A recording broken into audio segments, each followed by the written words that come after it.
Colonel Monroe, you may call your next witness. Your Honor, the United States calls Lieutenant Commander Jack Hedrick Taylor to the stand.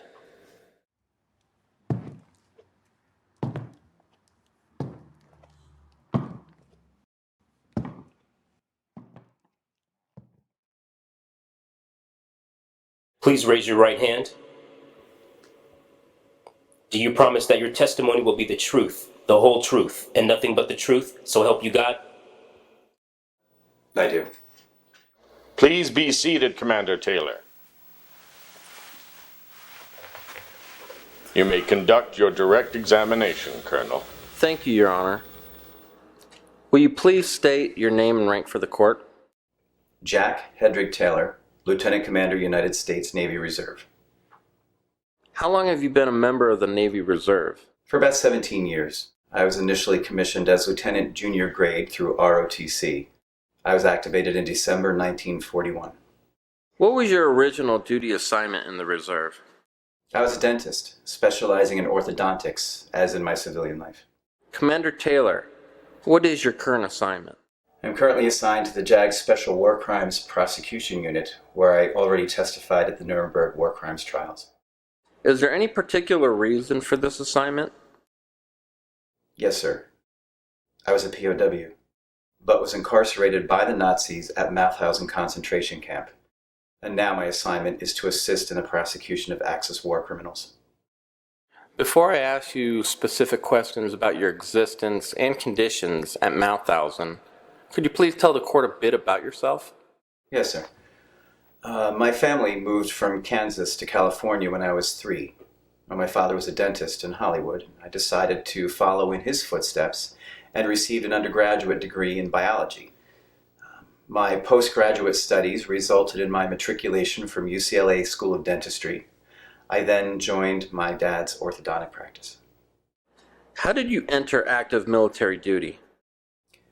My unit was activated in December 1941, just a few days after the Japanese attack on Pearl Harbor. You said that upon your activation, your duty assignment was as a dentist. Why did that change? I requested a transfer to a combat unit. My request was approved, and I was stationed aboard a subchaser in the Pacific. Why did you request a combat assignment instead of a dental position? Due to my skills and abilities, I felt I could better serve the Navy and help the war effort. Of what skills and abilities do you speak?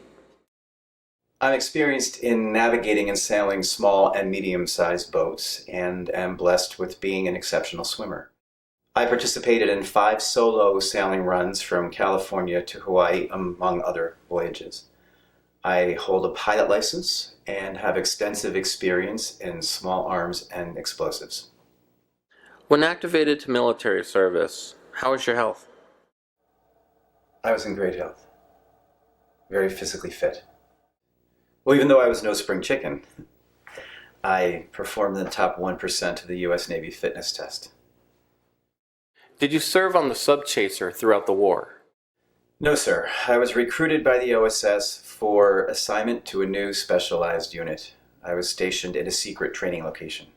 What is the OSS? The Office of Strategic Services. Could you please tell this court what your unit did and your duties? The unit developed unique and specialized commando-style techniques and training for warfare. I was one of the first 3 sailors in the unit. We were trained in some conventional weaponry and tactics, but we developed our own.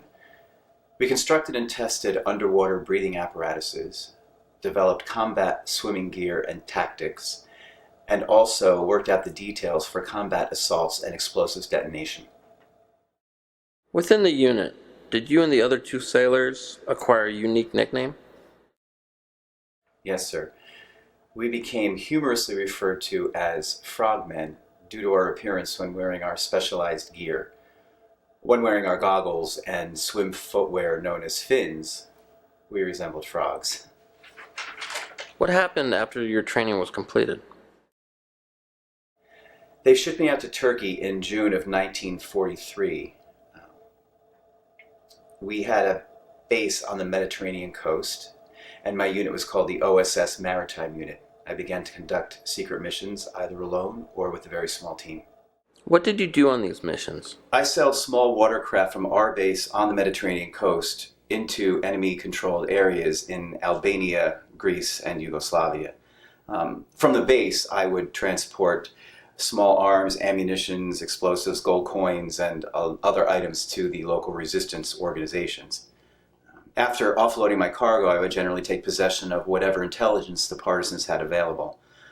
Many times I not only delivered operatives onto enemy soil, but I also evacuated persons of importance. Navigational charts were available, but I couldn't mark on them. And I had no written details of any of the missions. I had to commit it all to memory in the event of capture. How many of these missions did you conduct? 15. How were you dressed during these missions? I wore the United States Navy Officer Land Combat uniform with last name and rank insignia. It was hoped by all of us in the unit that if, God forbid, we were captured, we would be treated per the Geneva Conventions as prisoners of war and not summarily executed as spies. Did you ever encounter enemy resistance? A few firefights, but I sailed at night, and I was generally able to do so covertly. After the 15 missions you mentioned, did you conduct more? Yes, sir. One. In December of 1944. What did that entail? I parachuted behind enemy lines into Austria along with 3 Austrian nationals. What was the purpose? To obtain intelligence regarding the social, economic, and military situations in Austria, and to conduct sabotage if possible. What happened on the Austrian mission, Commander Taylor? We parachuted in with small arms, explosives, 2 radios, and some other provisions. During our drop, one of the radios was lost in the marsh and the other was damaged beyond repair. Consequently, we had no way to communicate with my base. We contacted a sympathetic Austrian who let us live in his barn. After the loss of the radios, how did the scope of your mission change? We continued to obtain intelligence but could not rely on any way to get it to base. I was able to use the explosives to partially destroy a rail yard and a fuel depot, among other targets. What happened that ended the mission? One of our Austrians began an intimate relationship with a local woman without much discretion. Her family found out and told the local police, who in turn passed along the information to the Gestapo. One morning while sleeping, the Gestapo entered the barn. We fought hand to hand for as long as we could, but were arrested. Commander, were you wearing your U.S. Navy uniform when arrested? Yes, sir. I wore it at all times. Were you injured? Yes, sir. I suffered torn ligaments and tendons in my right shoulder and broken ribs. I never received medical attention from the enemy. Not once. Then what happened?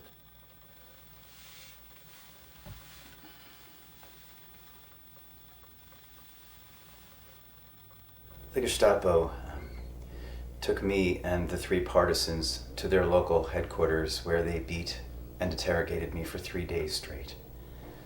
The Gestapo, along with SS officers, escorted me out of their offices and placed me in a car.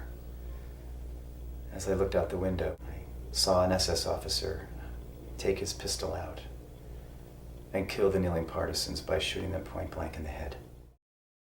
How long were you incarcerated as a POW?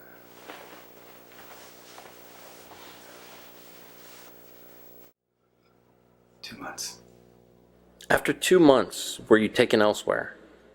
Yes, sir. I was transported to Mauthausen concentration and death camp. There were various categories of prisoners there. Some were forced into heavy labor. All were warehoused like animals, and thousands were executed. Why did they move you to Mauthausen and not keep you at the POW facility? I don't know. When I arrived, the camp commandant had his SS troops forcibly rip the uniform from me. He said that I was an enemy of Germany, and I told him that I was a uniformed combatant, a lieutenant in the U.S. Navy. And he said that that was impossible, as I was captured in the middle of Austria. I had been promoted to lieutenant at the secret training base and wore 2 bars. And he kept saying that they knew I was really a captain. Because of my insignia, they confused it with that of the army. Did you personally witness any atrocities by the SS or others under their command, or any members of the Nazi Party? Yes, sir. Every second of every day. The SS would march prisoners to the edge of a rock quarry and push them over the edge. They fell 40 feet to their deaths. The SS would routinely shoot prisoners for no reason. The Jews suffered the worst and were singled out for systematic annihilation. The SS would build gas chambers that were disguised as showers, and many prisoners were gassed to death. And through the windows, the SS would watch the Jews and all the others as they were dying, taking their last breath. They would even bring their families to watch these executions. Earlier you said you never received medical attention for your injuries when you were captured. Did your health deteriorate during your incarceration? Yeah, definitely. I suffered chronic pain from my shoulder injury. We were all fed what the SS called soup, which was really nothing more than water and just a hint of broth. I suffered from chronic diarrhea and was literally wasting away. I could barely function. I still tried to give medical assistance to the other prisoners, but many times I could barely stand. In Mauthausen, my weight dropped from a normal 170 pounds to 114. Does the date April 25th, 1945, have any special significance for you? Yes, sir. That evening, I was contacted by a camp clerk, a Czech, who told me that I had been scheduled to be executed earlier that afternoon. He told me that he had surreptitiously destroyed the commandant's written orders. Did the clerk say why you were to be executed? Yes, sir. The commandant and other SS camp staff officers feared that Germany was about to lose the war. They felt that they couldn't have me alive and able to testify against them. They saw this tribunal coming. Did the clerk say why he destroyed the execution order? Yes, sir. Because I am an American, and specifically a Navy officer, the world would accept my account over everyone else's. Did the camp commandant discover you were not executed? Oh, yes, sir. He ordered another execution. How did you avoid that? On May 5th, one day before, Mauthausen was liberated by United States Army.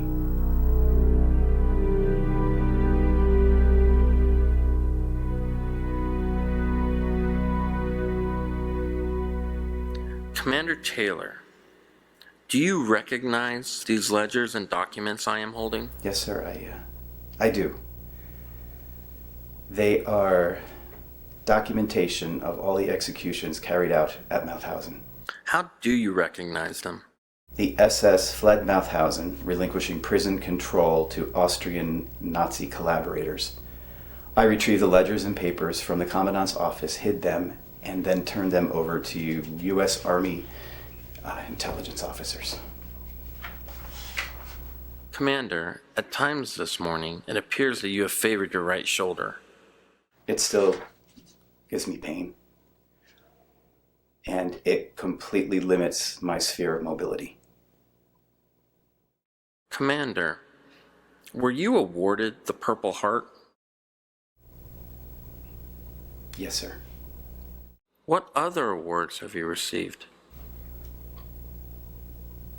The Navy Cross.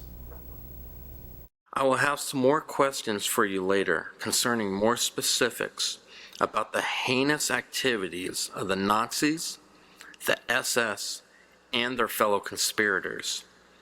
For now, Commander Taylor, I have just one more question for you. When you were imprisoned, did you ever try to get a message to the outside world about your imprisonment? Yes, sir, I did. I assumed that no one knew I'd survived the Austrian mission. I was really afraid that my family thought that I was dead.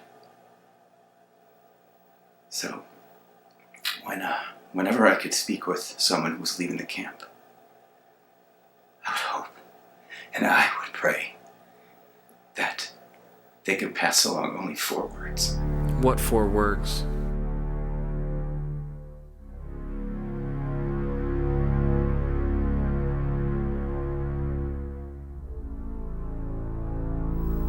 Mauthausen,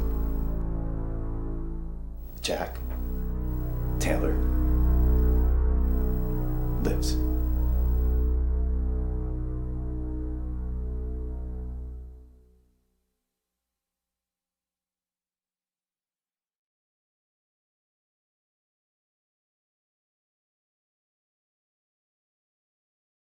I'm Lieutenant Senior Grade John H. Taylor, U.S. Navy, from Hollywood, California. Believe it or not, this is the first time I've ever been in the movies.